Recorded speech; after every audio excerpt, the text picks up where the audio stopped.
No problem.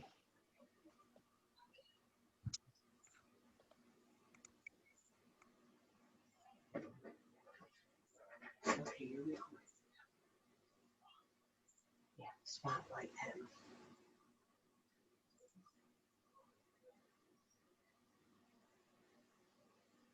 I made you a co-host. Does that enable you to share your screen? It sure does. Okay. All right, so let's go ahead and bring it up. I believe you are seeing my screen now, correct? Yes. Okay, let's get started. I like to start with my contact information. And I know that's a little bit different than a lot of presenters, but I'll also have my contact information at the very end. So please feel free to reach out to me if you have the desire to reach out to me. The best way to get in touch with me is through email. Right above here is my cell phone number, and that is literally my personal cell phone, but I use my cell phone for work as well. So feel free to text me or call me, but I do a lot of presentations, so my cell phone is frequently off. The best way to get me really is email. My office number is right here, but I live an hour and 45 minutes from my office. Before COVID, I went to the office once a week or so. Since the quarantine, I've been to the office maybe twice. So I really can't emphasize enough. The best way to get me is through email. Sarah did say that my title was prevention specialist. Well, Sarah and I have been emailing for quite a long time to make this happen. And in the meantime, my title has changed. I'm now the treatment coordinator for the Council on Compulsive Gambling. So the New Jersey Council is a funding source. We operate a network of about 50 counselors and therapists, and I oversee that network. And so hence the title of treatment coordinator. And just a quick rundown of these bunch of letters after my name. This one means that I have a lot of student loan debt. This one means I'm a certified alcohol drug counselor. This one means that I'm a certified gambling counselor. This is a trauma counselor, and this one is a New Jersey specific psychological first aid. So like if there was a hurricane, a really bad hurricane, or a school shooting or something like that, I might get called in to provide psychological first aid. So today we are going to talk about the similarities and differences between substance use disorder and disordered gambling. And there's a lot to talk about when it comes to this situation. This is a presentation that I've done in the past, but I completely threw those away. I did this presentation, maybe most notably, perhaps some of you have even seen this when I did it in Houston for NADAC, the National Association of Alcohol and Drug Counselors. That was, I think, a 90-minute presentation where I used 14 slides. Well, it's not going to be like that today, and that presentation I have completely thrown away and started from scratch. This presentation, I really take into account a lot of my personal experiences, my personal lens. So completely new presentation, and let's get to it. So if I'm going to use a personal perspective, I think it's important today to talk about, who am I, aside from just my credentials. So I'm a person in recovery.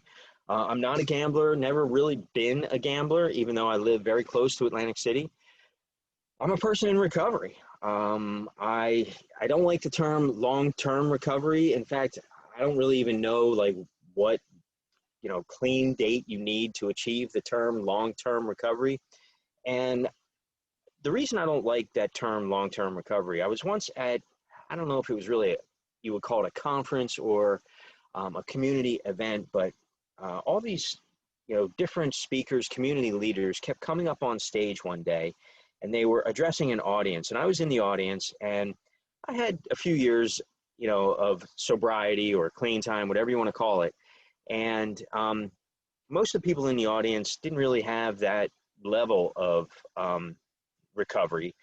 And the speakers kept coming up and identifying themselves as I'm a person in long-term recovery. And it really just seemed to me to be a way that they separated themselves from the people they were speaking to. And it just rubbed me the wrong way. I didn't like it. And I will never identify myself as a person in long-term recovery.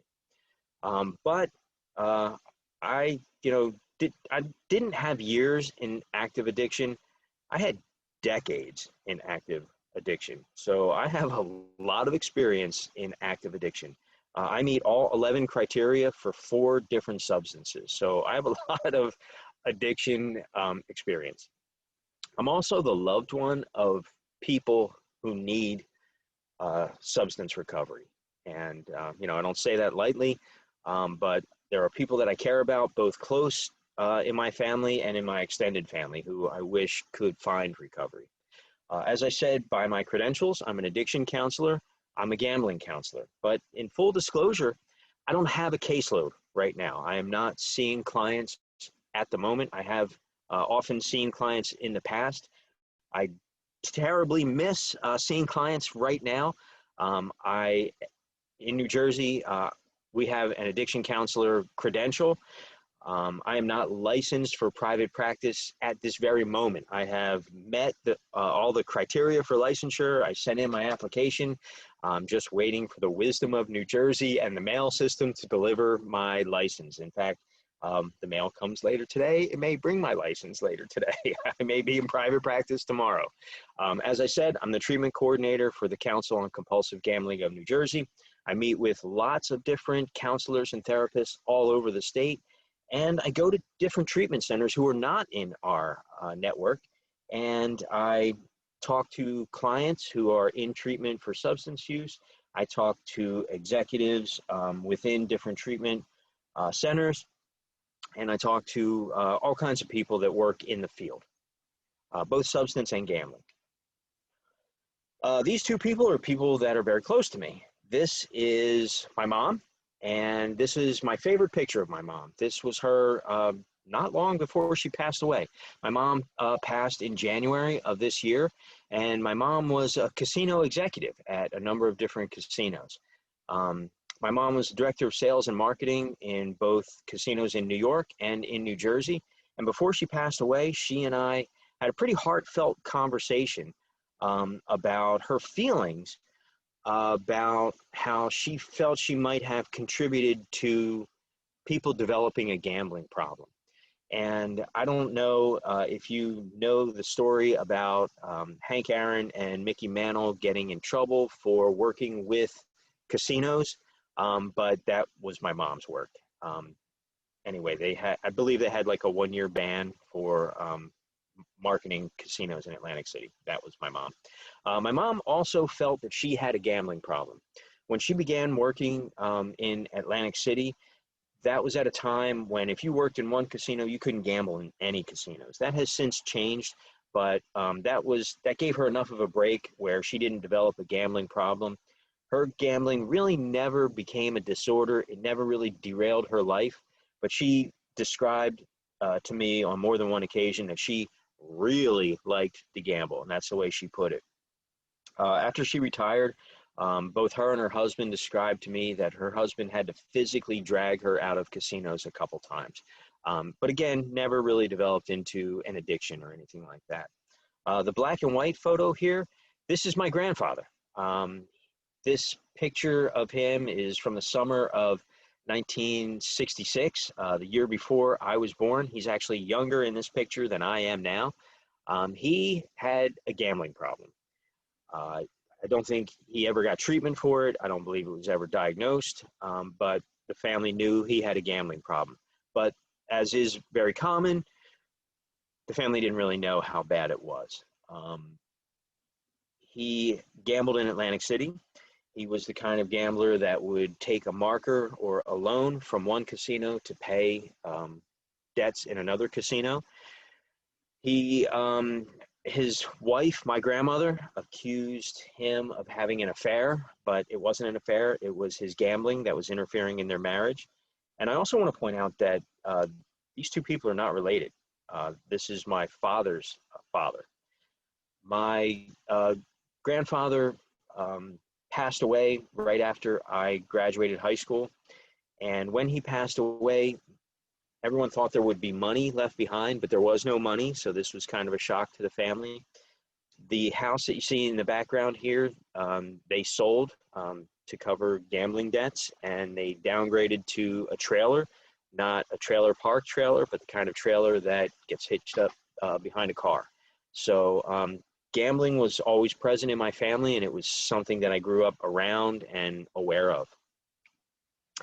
I also worked in a casino for 10 years. When I first started working in a casino, it was a great job, and I kind of thought it would be the last job I ever had. I was a bellman. I wasn't a dealer or anything like that, but a bellman was actually a great job. I carried luggage for $1 a bag.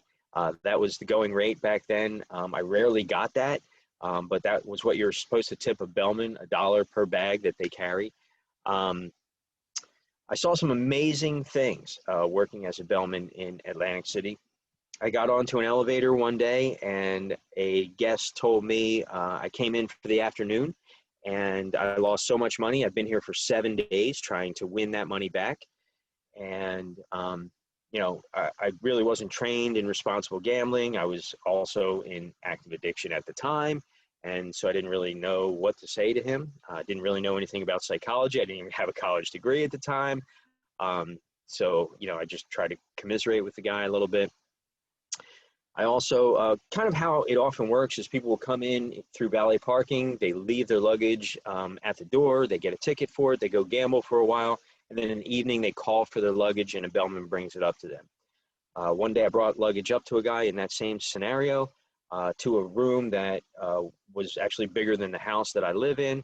And guy said to me, I make over $1 million a year, and I don't have $1 to give you for bringing my luggage to my room. And probably the best thing I could do at that time is say, okay, and turn around and leave. But these are some of the things that I saw. I also carried luggage for lots of celebrities, lots of names you would recognize. Some treated me very well. George Carlin was the best that I ever met. He treated me fabulously, tipped me well, super nice guy. Can't say enough nice things about the guy. Lots of other celebrities, super disappointment in meeting them. Didn't tip well or didn't tip at all. Not very nice at all, but amazing experience working there. Don't miss it one bit. So what do I bring to this discussion? I think, things that I've heard and seen over the years of experience that I had. So my lived experience of addiction, my personal connection to gambling and addiction, my education. So I do have a master's degree in professional counseling, but I completed a second master's program at the same time in addiction counseling. And I'm a PhD student in psychology focused on trauma. But my employment connection as well, both in the past working in the casino industry and my current employment, where I connect with clients and therapists and counselors all over the state of New Jersey, and really throughout the country. So with that being said, and setting up, kind of who I am and what the perspective of today is going to be, let's get started talking about the similarities and differences between substance use disorder and gambling disorder. And I know Sarah wanted to do some questions before we get started. Do you want to do any questions now, Sarah, or did I catch you off guard? Or if you want to bring in anything, now might be a good time, or we can keep rolling. Yeah, I'll launch the poll. A little later? No, I can do it right now. Okay. It just seemed like a natural break. Perfection. Okay, launching poll. We'll give people like a minute. Okay. All right, so I think these are interesting questions. Are psychological addictions less relevant than physical addictions? And which disorder is more harmful on children, substance use or gambling? And I kind of wrestled with both of these myself. Almost everybody's answered. So once we get that, I'll end it, and then we can. Okay. Yeah. So Looks like we're rounding out to psychological addictions, not less relevant than physical addictions, and I think that's how I would vote too. And substance use, more harmful on kids than gambling. And okay, so kind of, yeah, my thinking too, but gambling gets a lot of votes too. So we're going to talk about both of these as we go through. So yeah, this kind of worked out. Nice. So Thanks. yeah, that gives you a little perspective about, their Okay. So insight it's into nice. the people that you're presenting for. Yeah, I'm going to talk about both of these, and this is where I'm going to go with both of these. So thanks everybody for letting me know that my thinking is not off. All right, so let's keep going.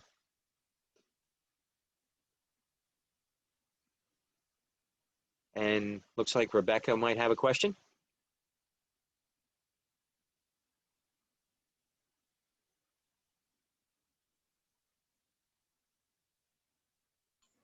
She says Do it's a trick. She says it's a trick question. Oh, okay. Don't put me on the spot in front of 100 people. No problem. Sorry.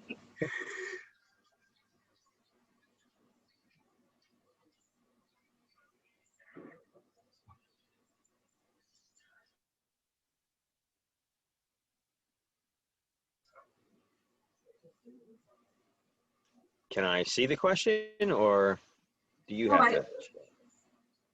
Share results. I don't know. Where does it get shared at? Can you see it? I shared the results. Can you see it on the screen? I don't see it now. Sarah, yes, we see it. Okay. Well, you were at 97% for the first question. Are psychological addictions less relevant than physical addictions? I did. 97% of people say no. And then which disorder has more harmful effect on children? 69% of people think substance use disorders, while 31% think gambling disorders. Okay. So like I said, we'll talk more about that as the presentation goes on. Oh, now I see Rebecca's questions were withdrawn. So Okay. Gotcha. Okay, so let's keep it moving. So here we go, I believe. I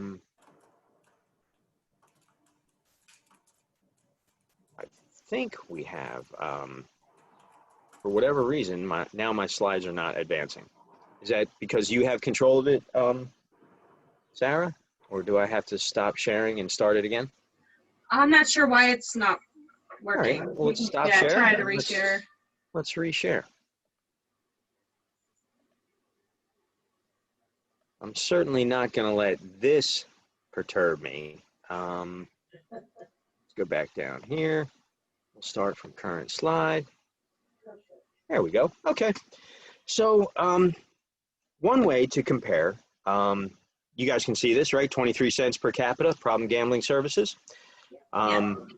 So one way to compare gambling to substance use disorder is on how much money is spent on it. And when I looked this up, I was actually surprised that it was this much. I know that there's no federal funding for problem gambling services in the United States, but I thought it was actually even less than 23 cents per person. Now, I'm certainly not going to say that this is enough money or too much money. I think it absolutely needs to be way more than this. But I was surprised it was as much as 23 cents per capita. Now, if I have this slide, you certainly know what the next slide is going to be. How much money is spent on drug treatment. Now, if I back it up just a sec, it's 23 cents per capita on problem gambling services. So problem gambling services are treatment, education, and prevention. I couldn't find the exact comparison for drug treatment or for drug services. So this is just treatment, not education and not prevention. And where I found this was on a website called addictiontreatment.com. And I found it kind of spelled out like this: America spends $30 billion per year on drug treatment. Now, I know that I'm not the sharpest knife in the drawer, so I know I'm not good at math. So I had to like get out a pen and paper and like really write down what 30 billion looks like. So I had to write 3 zeros for 100, another 3 zeros for 1,000, another 3 zeros for million, and 30 for billion. So that's what 30 billion really looks like. I know there's about 330 million people in the United States. So then I asked my Amazon Echo to do the math for me, and she told me that it was just over 90.91 per person spent on just drug treatment, not education, not prevention, but just treatment. So it is kind of an apples to oranges comparison, but it's a big difference, right? 23 cents and 90.91. And I'm certainly not going to say that this is too much money, because it's not. It's way too little, but it's way more than 23 cents per person. So big difference. Another way to compare it, now I told you earlier, is that I'm an addiction counselor, and apparently Pennsylvania doesn't really have a true addiction counselor credential, but they do have mental health and substance use social workers, and we have that in New Jersey too. But in 2017, there were 8,640 mental health and substance use social workers in Pennsylvania. Probably not enough, and thankfully, I'm sure there's more than 8,600 substance use social workers in 2020. But in 2020, there's only 24 gambling counselors. So big comparison. One of my jobs as treatment coordinator in the New Jersey Council is I train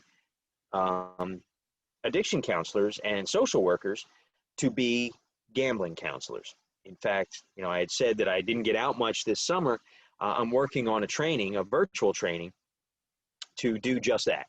And I know that some of these 24 gambling counselors in Pennsylvania are also social workers. In fact, Jody, the speaker who will be speaking later today, she's a social worker who's also a gambling counselor. Hey, Ken, we have a question. And you might be answering this later, but I'll just bring it up. Pedro wants to know what approach is most common in the U.S. for gambling disorder? CBT, psychodynamic, integrative, Gestalt treatment? Well, probably the most common is a combination of things. Probably CBT, motivational interviewing, and 12-step approach is probably not just the most common, but also the most effective. And I really was not going to address that later, so I'm really glad that Pedro asked that question.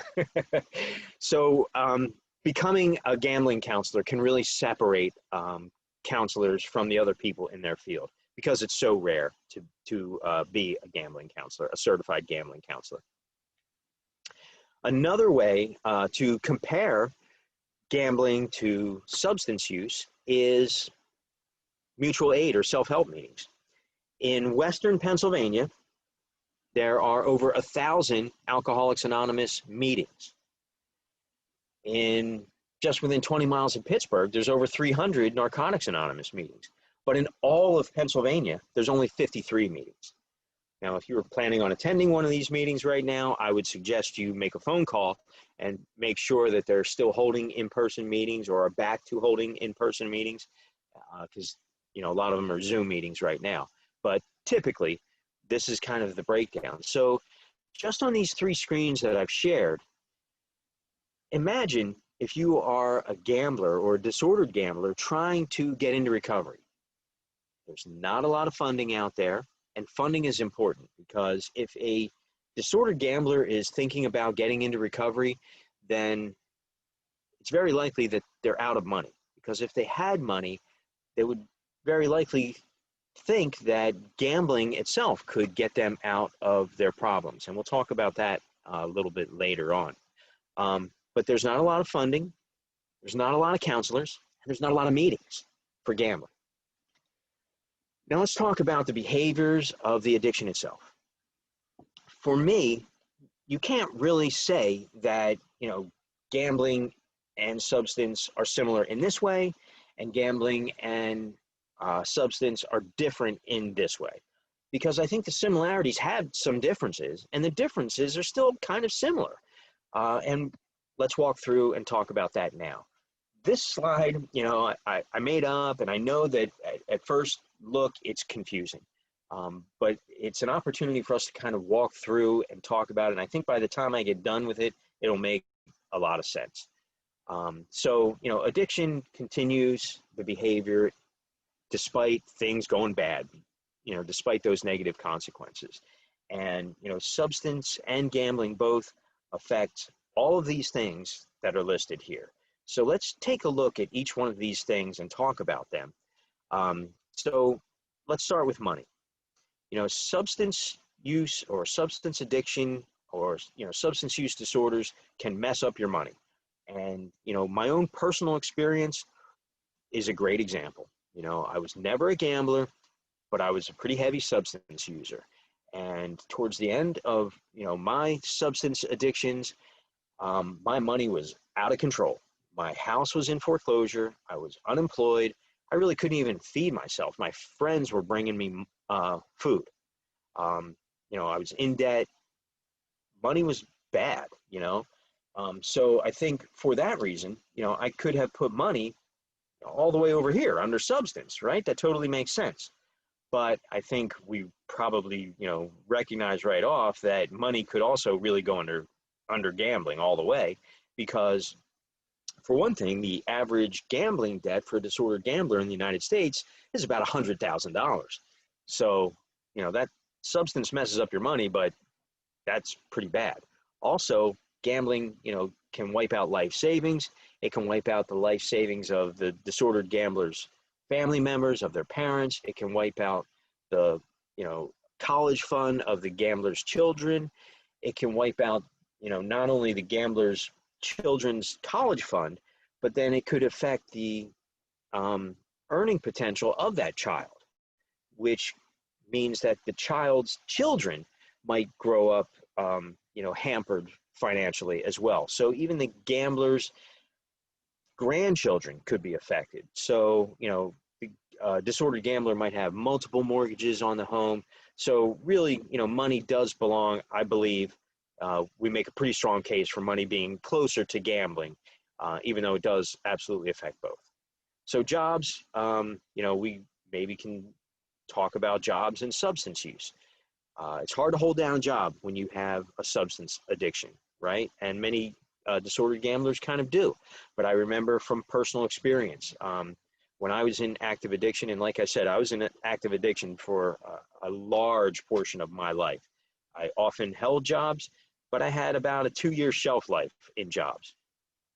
And I was a retail person for a long time. And I remember walking into places looking for a job and saw a help wanted sign, and below the help wanted sign, it would often say, must be able to pass a drug test. So that was bad, so jobs, could go under substance use. And sometimes people that have substance use issues, really have difficulty with employment. But, sometimes gambling and jobs are also issues. Sometimes you're fuzzy-headed at work because you can't really concentrate on your job. Sometimes you're using your work internet to gamble. Sometimes you're not productive at work because you're investigating, your fantasy sports team, or, investigating, the line on the game at work. Sometimes you're stealing from work. Sometimes you have a big win and you think, I don't need to work anymore because I won enough money that now I'm going to be a professional gambler. So for kind of different reasons, jobs can be affected by both substance use and gambling. So I put it under both.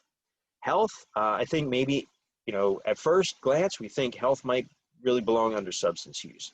If you have, crystal meth addiction, it messes up your teeth. There's such a thing as cocaine-related heart attacks. There's overdoses. Why isn't health all the way under substance use?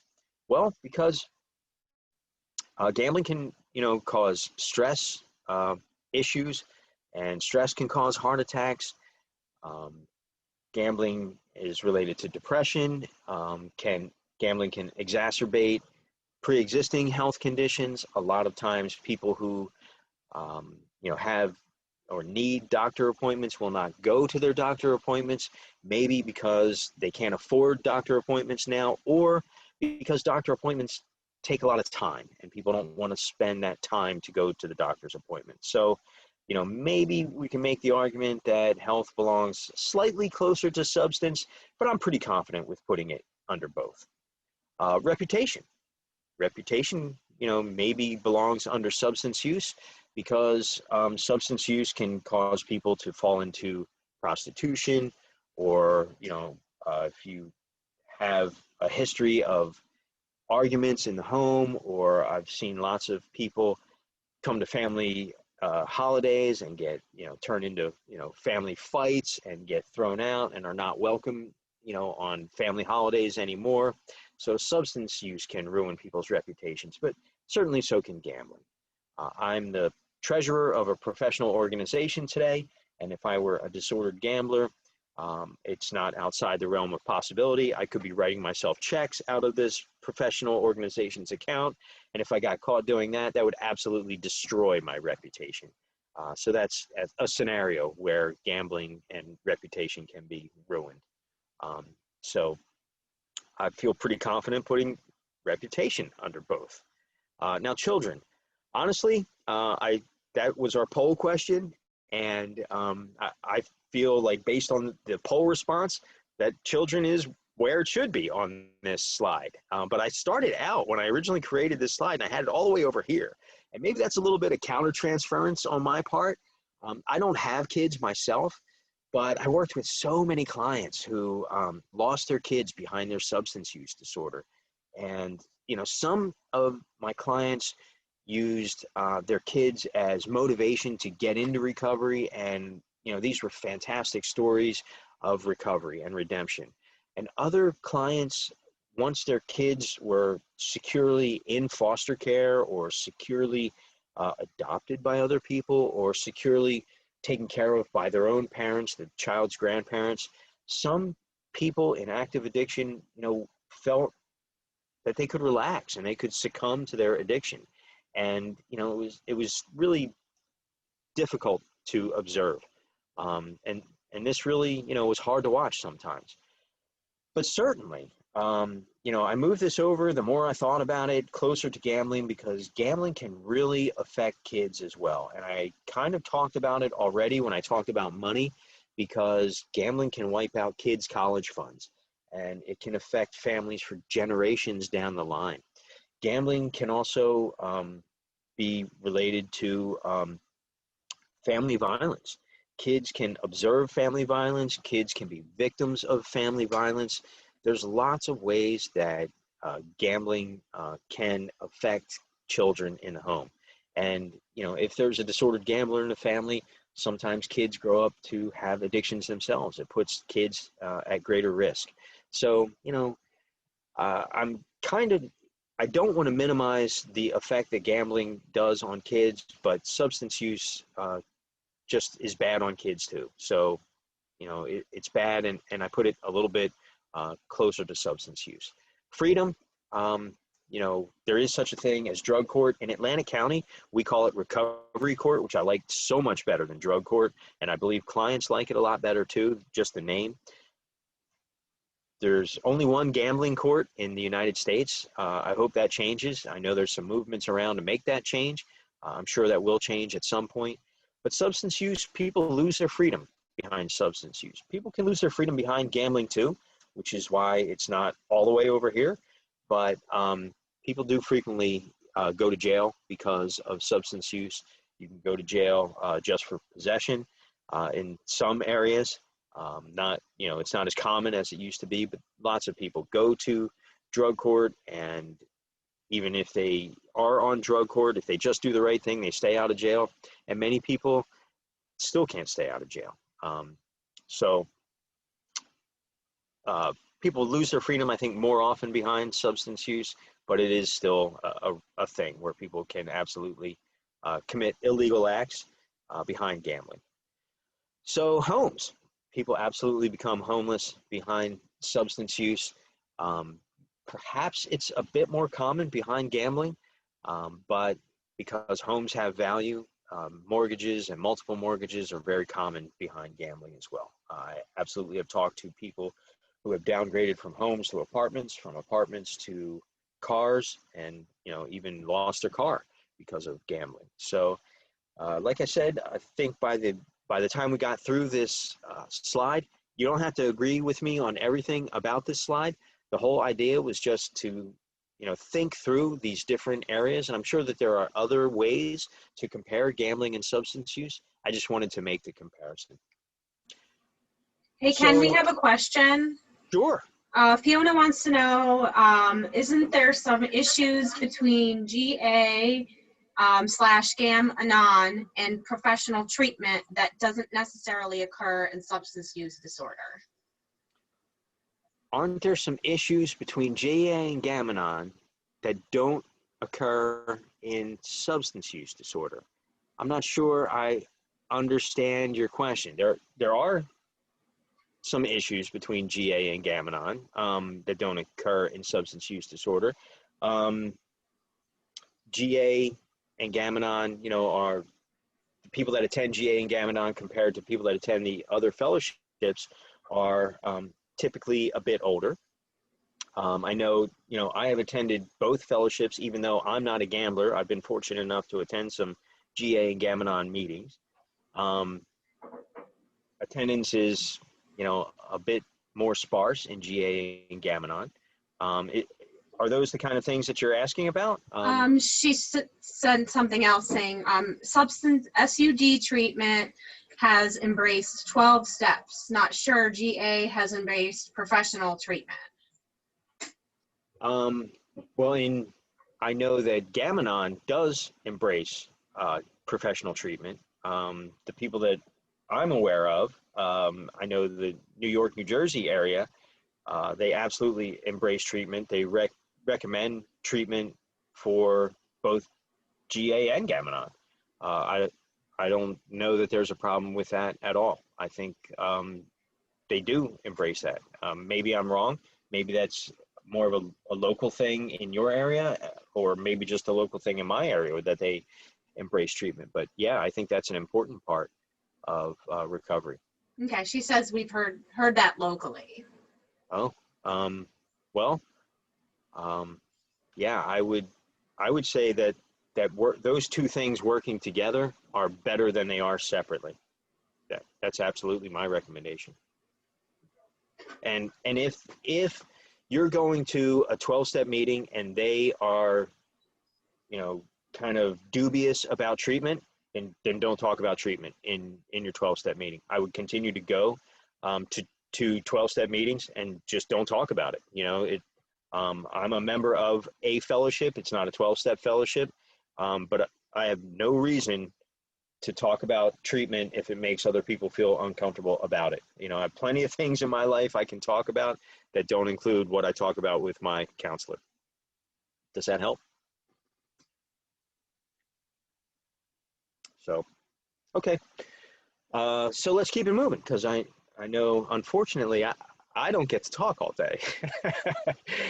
So there are no consequences, or the consequences don't apply. So let's come up with this kind of scenario off the top of my head, or should I say a scenario that I'm making up for this presentation.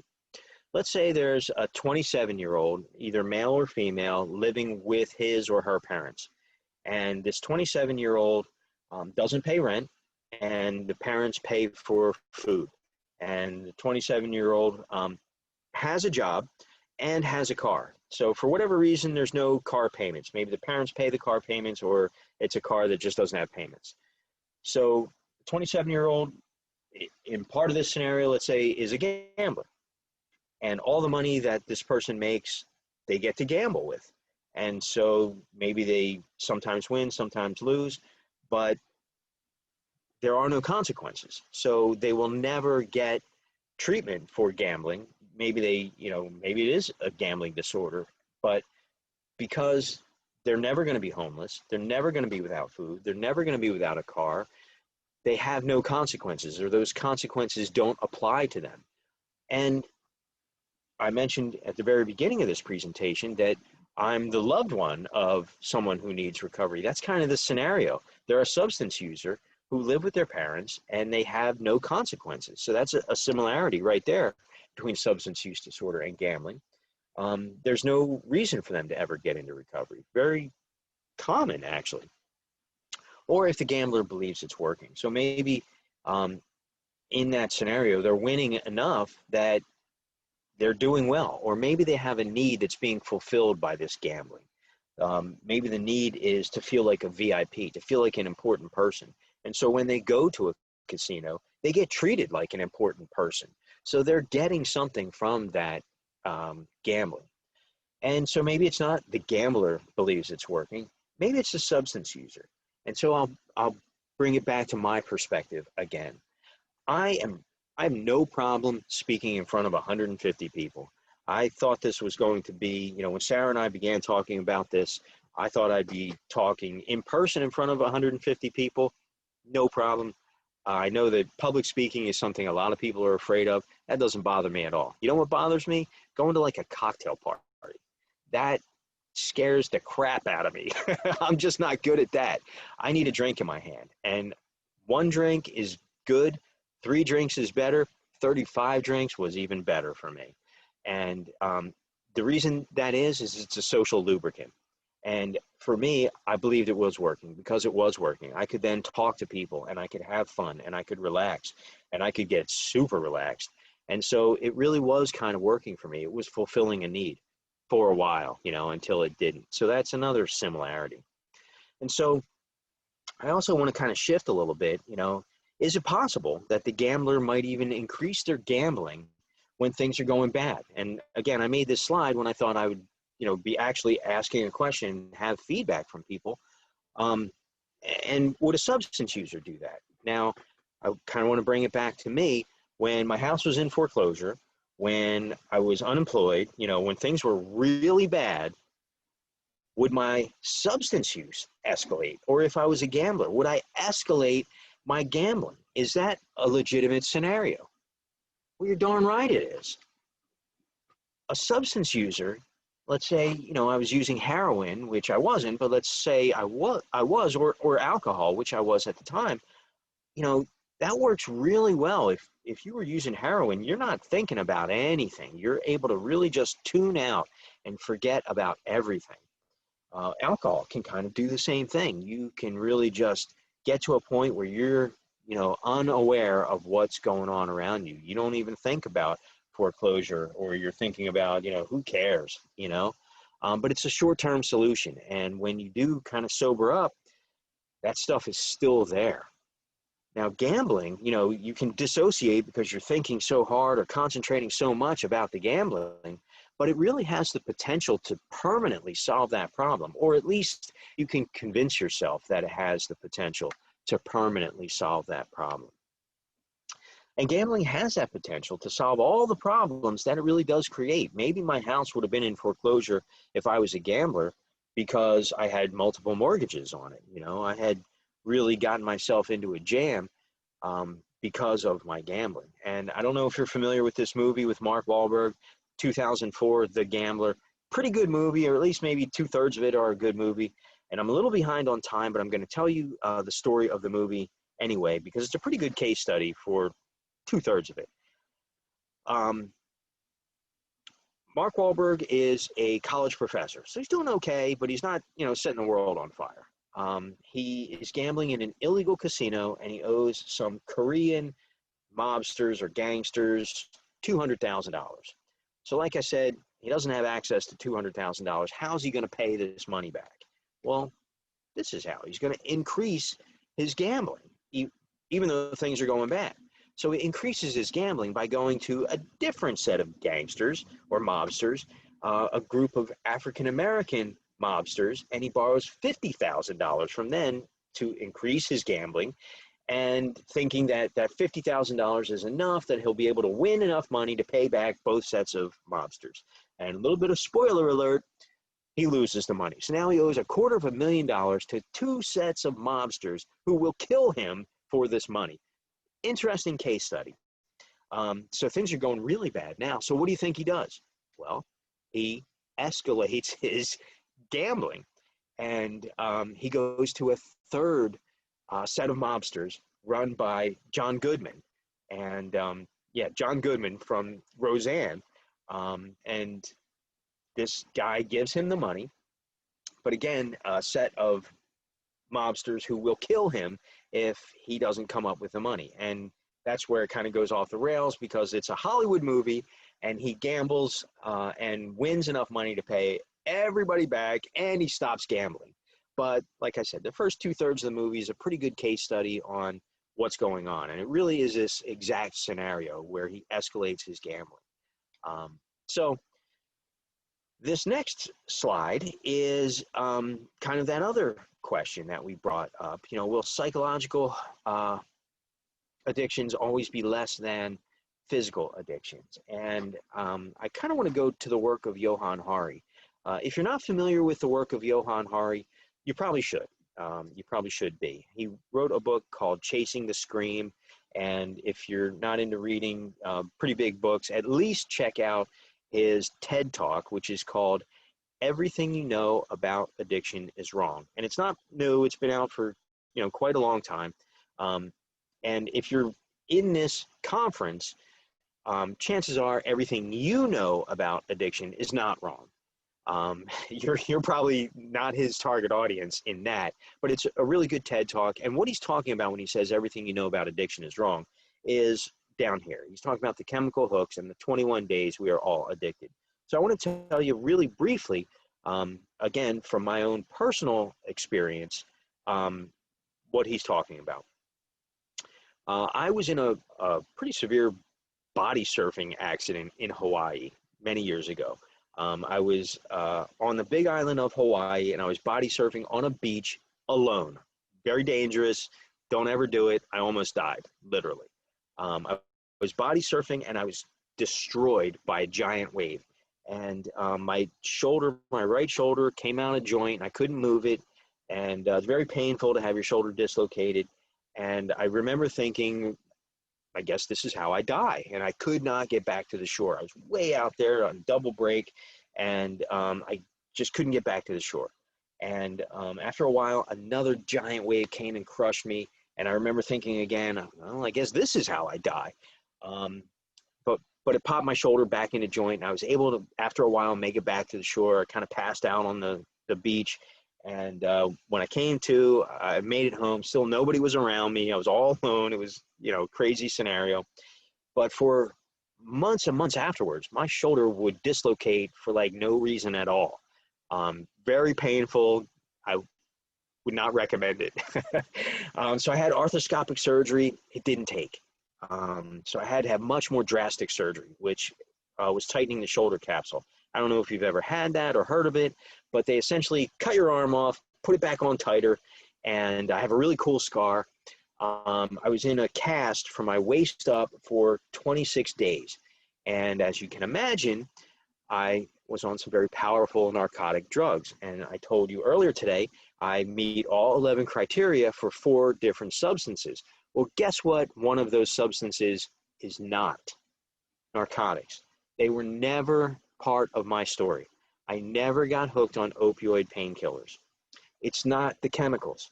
It's just not. You know, they don't, you know, we don't get hooked on particular chemicals. I mean, it just didn't match up with my body chemistry, my brain chemistry. But clients and the public and the media and family members will often blame the drug. And, you know, we have phrases out there like "to hell with heroin" and "demon alcohol." And clients often come into treatment beating themselves up with gambling problems because they don't have anything to blame. And so they're blaming themselves. You know, it's, you know, when they have heroin to blame, you know, then they can blame heroin. But when they don't have anything to blame but themselves, this can be a real issue. And so I just want to, you know, throw that question out there. You know, I guess, you know, will psychological addictions always be considered less than physical addictions? And, you know, I really think it's kind of up to us to be advocates out there. And I would love to see maybe an advertising campaign saying, behavioral addictions are just as real as physical addictions.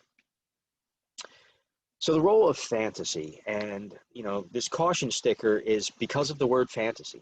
I already kind of foreshadowed this discussion a little bit, but fantasy is a bit of a stigmatizing term, and I want to give a little shout out to Rich Rosenthal and Lori Rugel for inspiring part of this presentation.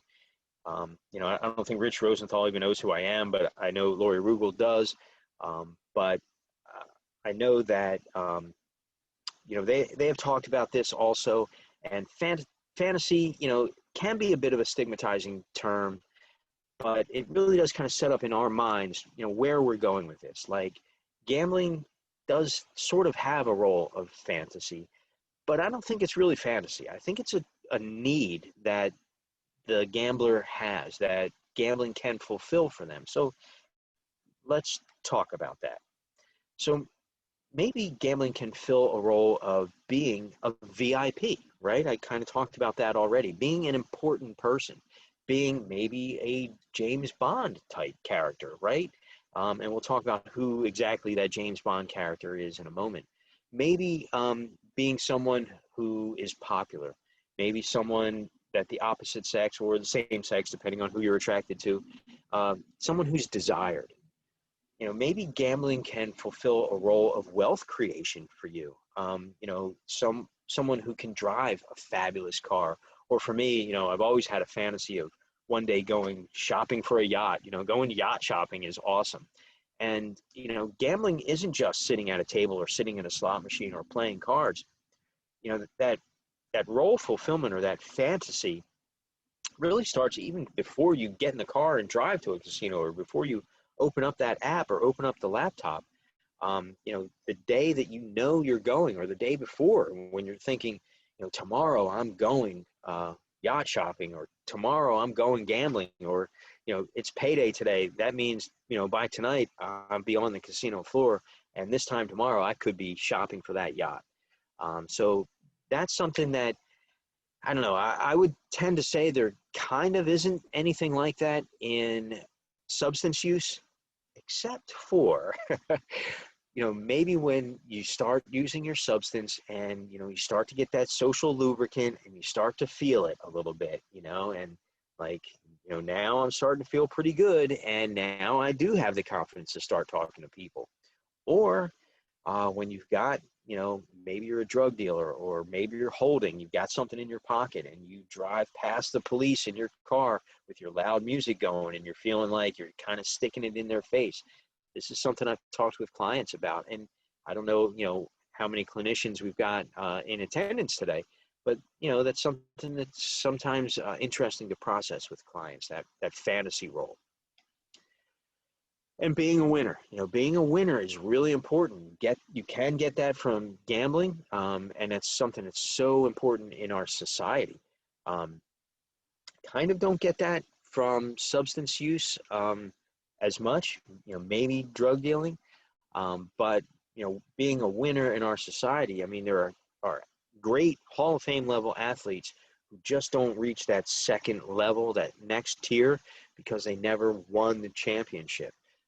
Being a winner is, a different level in our society. But by the same token, if you don't win, you're a loser.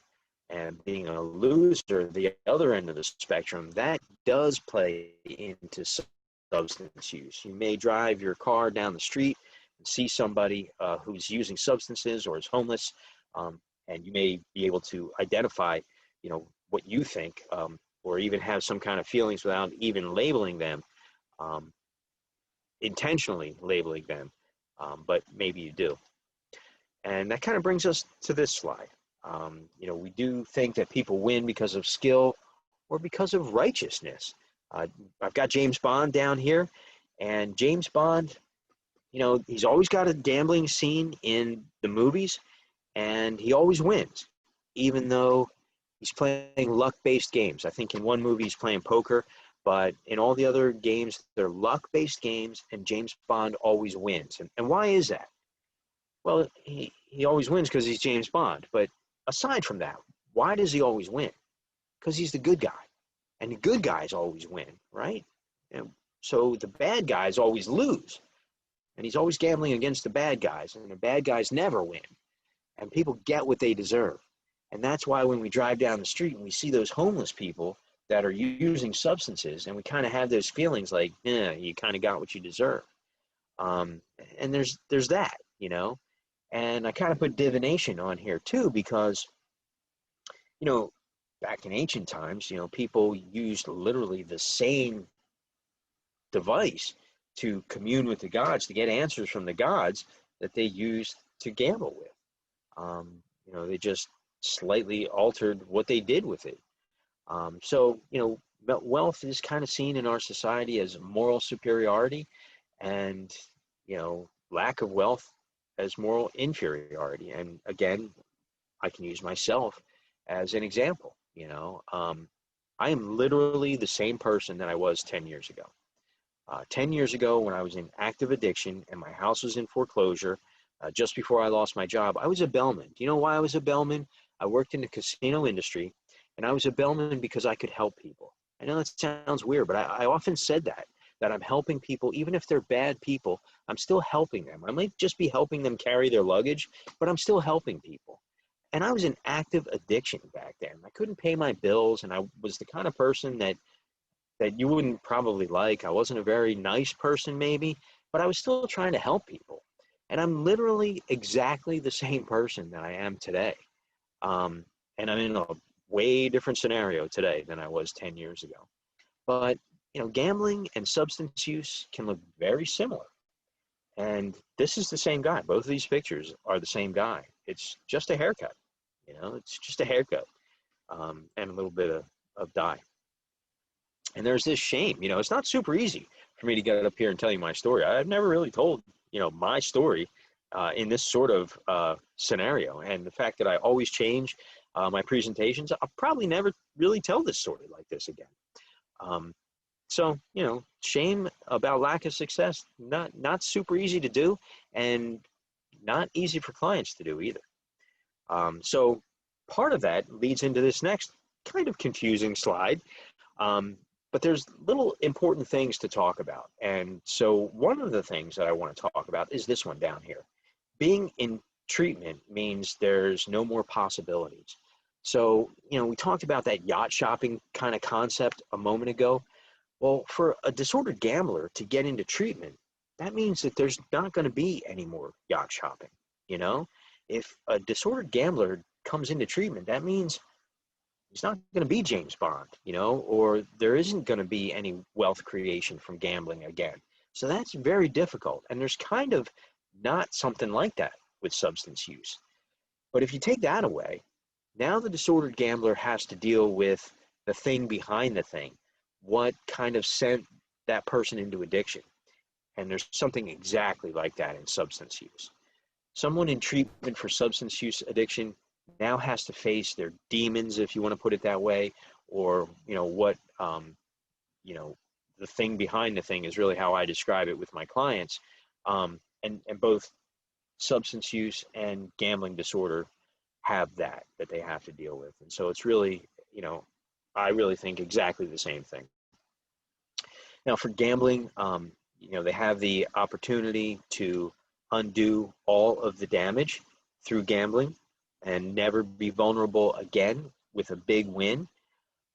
Each gamble is a new start.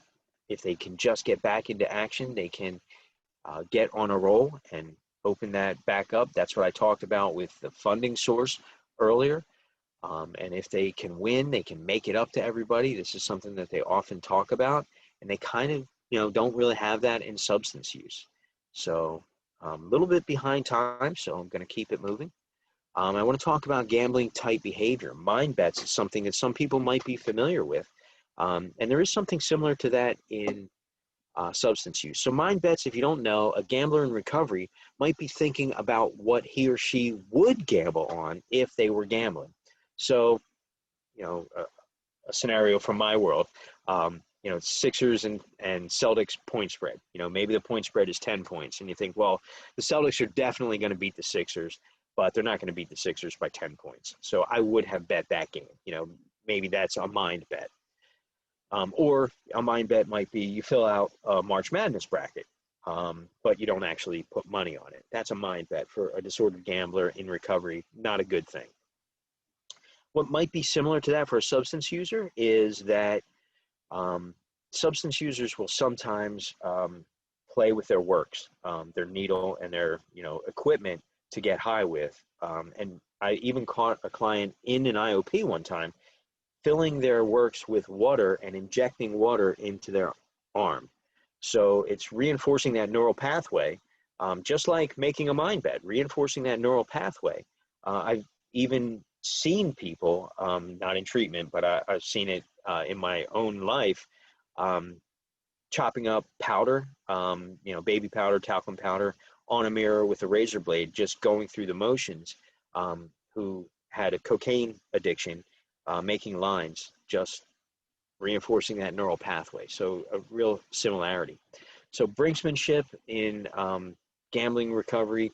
I'm sure some people have heard about this. I'm thinking of a particular person who used to drive with his car on fumes. And if you've ever done that, you know that feeling, like, oh my goodness, I'm going to run out of gas. And, maybe even driving past a gas station with money in your pocket because you get that feeling. And that feeling can be similar to a gambler in action.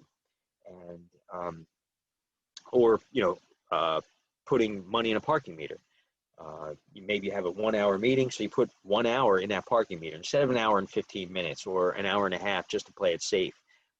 This brinksmanship can be somewhat common for a gambler in recovery. And something like that can happen with substance use also. Instead of calling your PO and saying, your probation officer, and saying you're going to be maybe 10 minutes late, or being proactive on calling your IOP or something like that, you just take your chances, that kind of thing. Think, and maybe even justify that, oh, you shouldn't worry about that. I'm not doing anything, that sort of thing. So that brinksmanship does exist, I think, in both worlds. And bills and control and chaos, I think, exist for both groups. It can be very uncomfortable when you've lived in chaos to not live in chaos anymore. And again, part of my world, to pay bills on time still seems weird.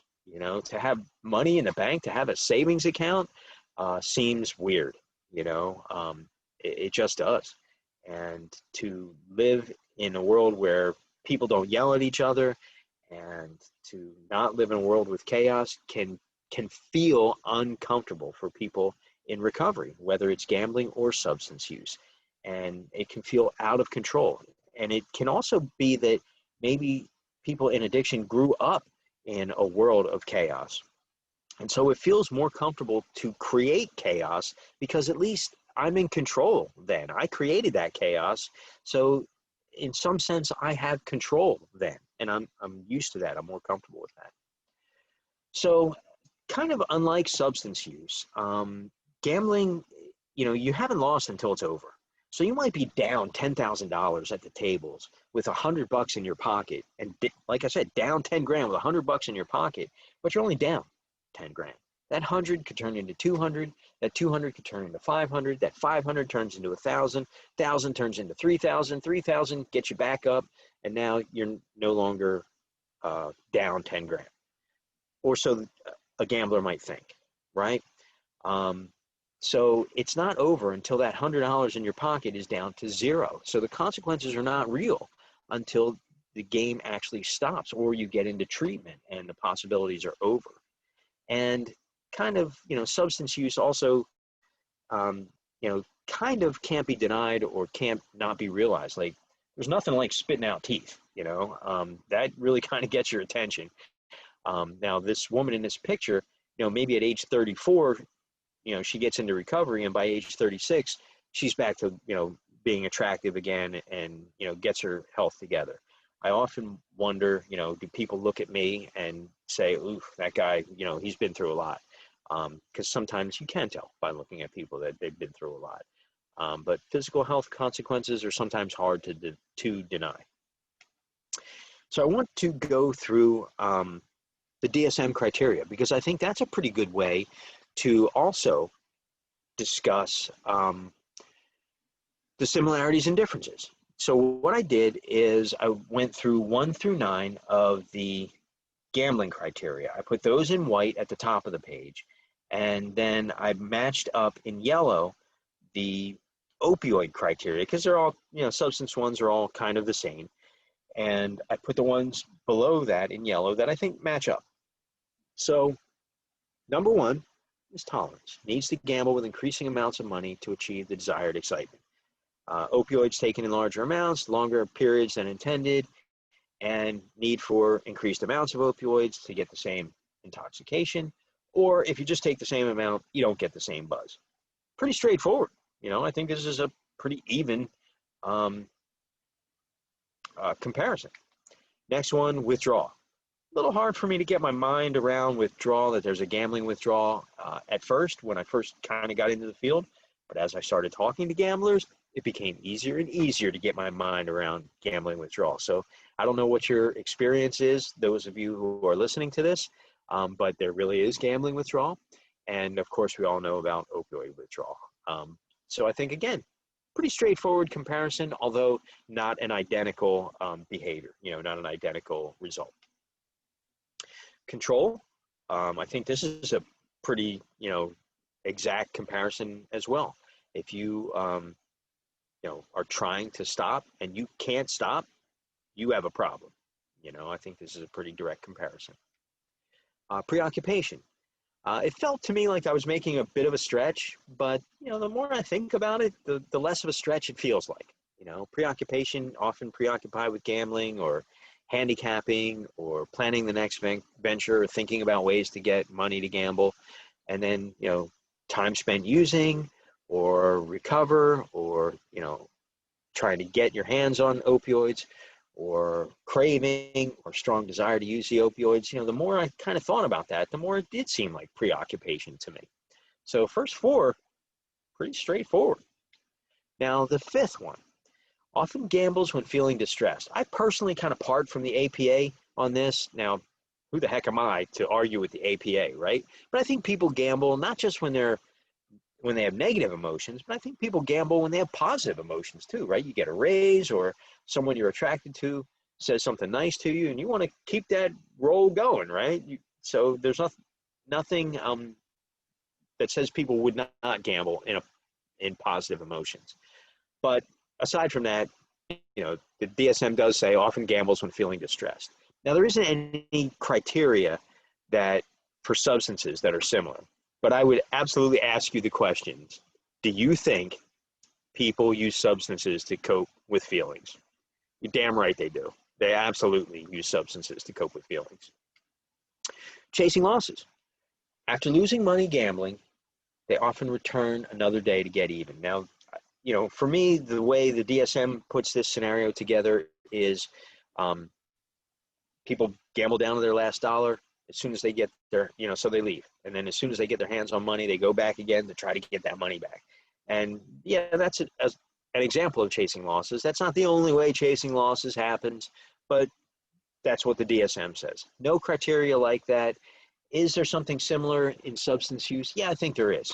If you have a disorder, maybe it's a cannabis disorder, maybe it's cocaine disorder, maybe it's opioid, and you get beat for a bag, meaning that, you buy a bag of oregano instead of weed, or, it's talcum powder instead of cocaine, or, whatever, maybe you're on vacation, or maybe, your regular dealer isn't around, or for whatever reason, you're buying from someone who you can't just go back to their house. You get cheated. You still have to go out and get a new bag. So you're kind of chasing that loss. Now, I got that from clients, working with clients, because I had previously not really bought that. And so again, maybe this is on a continuum. So maybe that's not a direct, exact comparison, but maybe it's a slight similarity. Lying. Lies to conceal the extent of involvement with gambling. There's no criteria like that for substance use, but it's absolutely a behavior. The hardest thing for me to get used to when I first became a counselor was people lying straight to my face. I remember a client who came up positive for cocaine in his urine, and he said, "There's no way I could be positive. My nose is stopped up. I can't use cocaine." So, lying is certainly a behavior of substance addiction. Jeopardizing is jeopardized or lost a significant relationship, job, educational, career opportunity because of gambling. And that's, exactly the same for substance criteria. So not even really much to talk about there. It really is the same. I do have examples. I'm sure we all who have worked with clients have examples of people, jeopardizing relationships, educational, career opportunities, but I'm a little behind on time, so I'm going to go ahead and skip over an example for that. And the final gambling criteria is a bailout, trying to get somebody else to pay your gambling debts.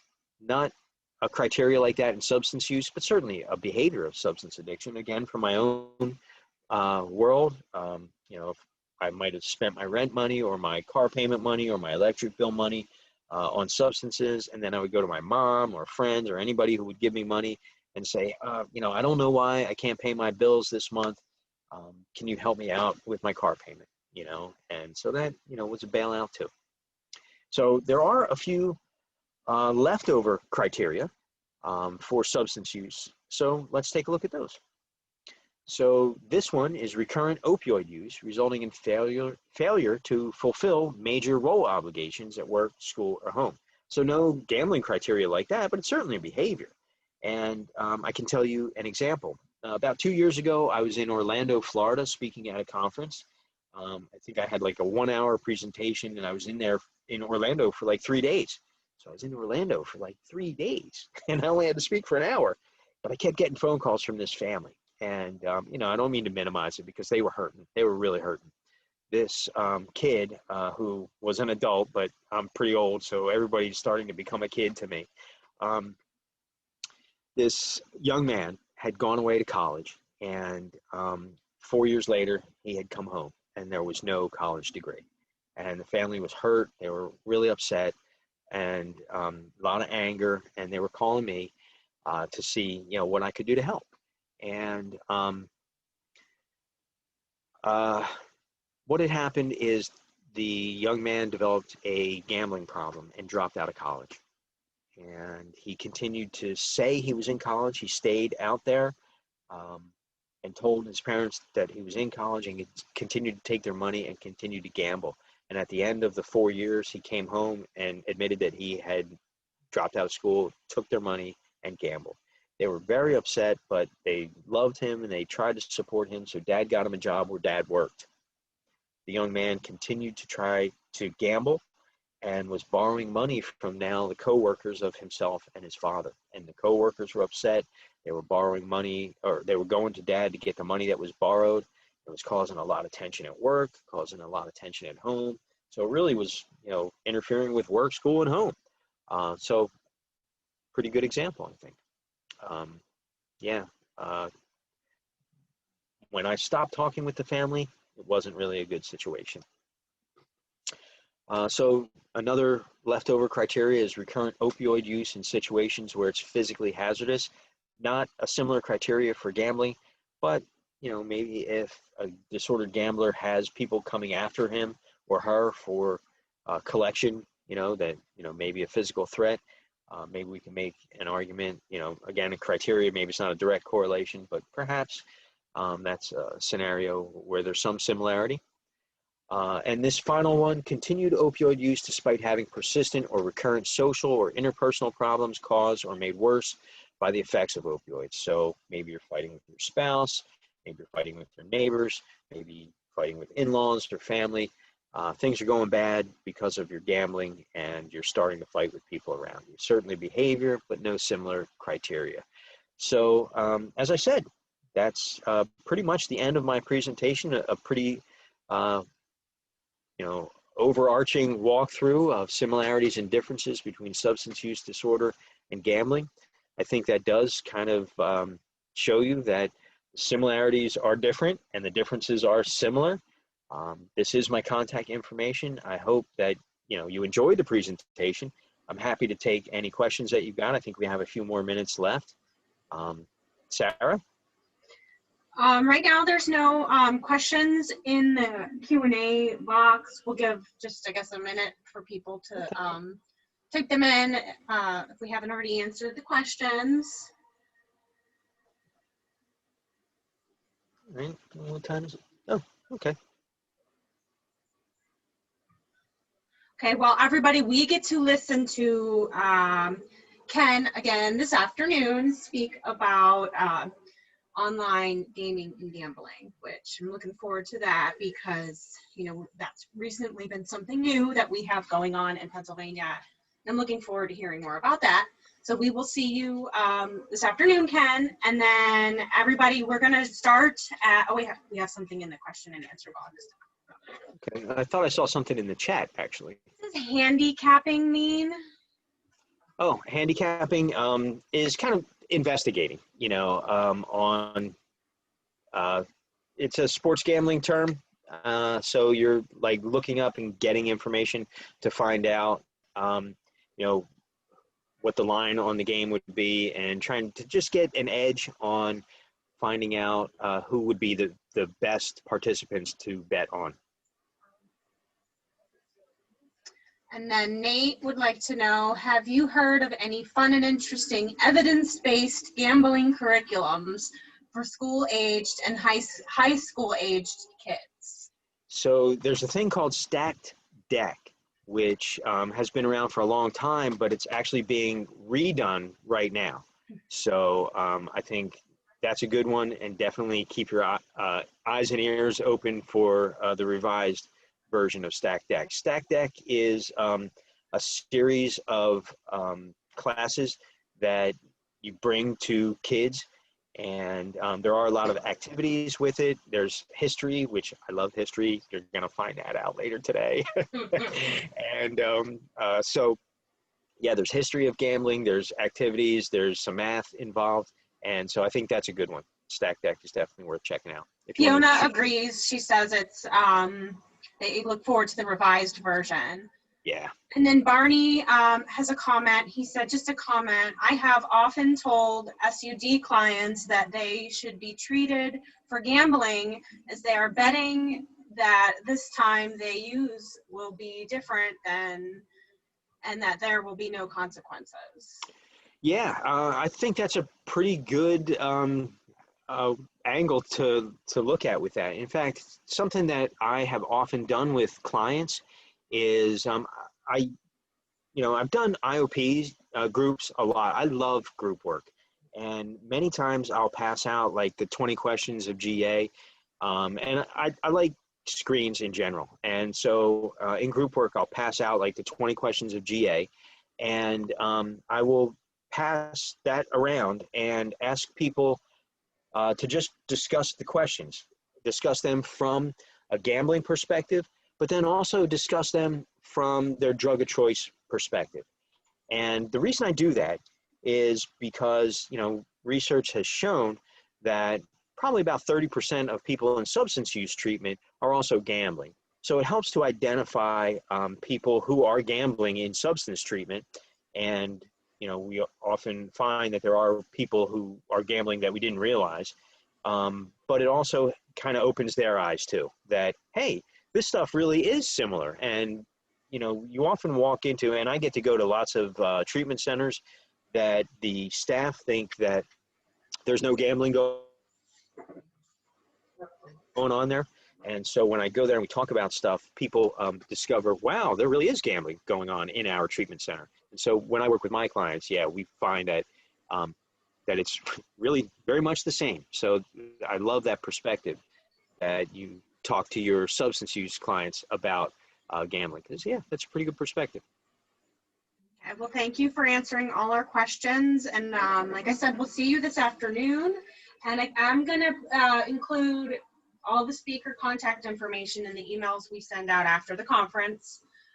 So the speakers will be CC'd on the emails.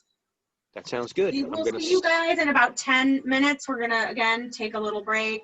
We'll start at 10:35 with Jody. Thank you. All right. Thank you, guys.